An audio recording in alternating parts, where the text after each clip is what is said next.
जम्मू कश्मीर के डोडा जिले में गुरुवार को हुए दर्दनाक सड़क हादसे ने पूरे देश को झकझोर कर रख दिया।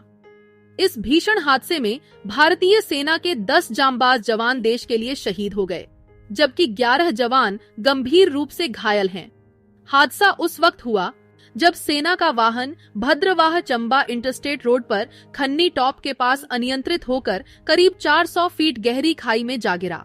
इस हादसे में हरियाणा के यमुनानगर जिले के गांव शेरपुर निवासी 32 वर्षीय आर्मी जवान सुधीर नरवाल भी शहीद हो गए। गुरुवार देर शाम जैसे ही शहादत की खबर गांव शेरपुर पहुंची, पूरा गांव गम में डूब गया।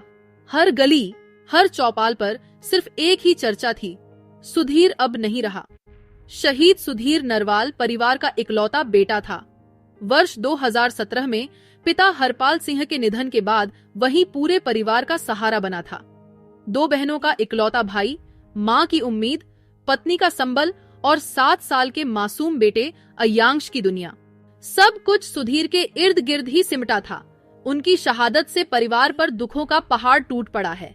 शहीद के चचेरे भाई सुशील कुमार ने नम आंखों से बताया कि पिता चाहते थे कि इकलौता बेटा आर्मी में न जाकर कोई सिविल नौकरी करे ताकि सुरक्षित जीवन जी सके, लेकिन सुधीर के दिल में देश सेवा का जज्बा था। उन्होंने कड़ी मेहनत की और वर्ष 2015 में भारतीय सेना में भर्ती होकर अपने सपने को पूरा किया। करीब 2 साल पहले ही उनकी पोस्टिंग जम्मू कश्मीर में हुई थी। परिवार में अब मां उर्मिला देवी, पत्नी रूबी और बेटा अयांश रह गए हैं। मां ने अपना सहारा खो दिया, पत्नी ने जीवन साथी और बेटे ने अपने पिता को।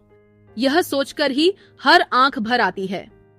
सुशील कुमार ने बताया कि सुधीर आखिरी बार दिवाली पर घर आए थे। 20 नवंबर को वह ड्यूटी पर लौटे थे। परिवार में 20 फरवरी को शादी थी, जिसमें आने की उन्होंने पूरी योजना बना रखी थी। उन्होंने कहा था कि 26 जनवरी के बाद छुट्टी लेकर जरूर आएंगे और शादी की तैयारियां शुरू रखने को कहा था। बुधवार को ही सुधीर ने मां, पत्नी और बेटे से फोन पर बात की थी। वह काफी खुश लग रहे थे और जल्द घर आने की बात कह रहे थे। किसी को अंदेशा तक नहीं था कि यह उनकी आखिरी बातचीत होगी। गुरुवार शाम को जब पत्नी रूबी खेतों की ओर टहलने गई थीं, तभी एक आर्मी ऑफिसर का फोन आया। शहादत की खबर सुनते ही रूबी बेसुध होकर जमीन पर गिर पड़ी। परिजनों को बताया गया कि शहीद सुधीर नरवाल का पार्थिव शरीर अंबाला एयरपोर्ट लाया जाएगा, लेकिन खराब मौसम के कारण इसमें देरी हो रही है। मौसम साफ होते ही पार्थिव शरीर गांव शेरपुर पहुंचाया जाएगा, जहां पूरे राजकीय और सैन्य सम्मान के साथ अंतिम संस्कार किया जाएगा।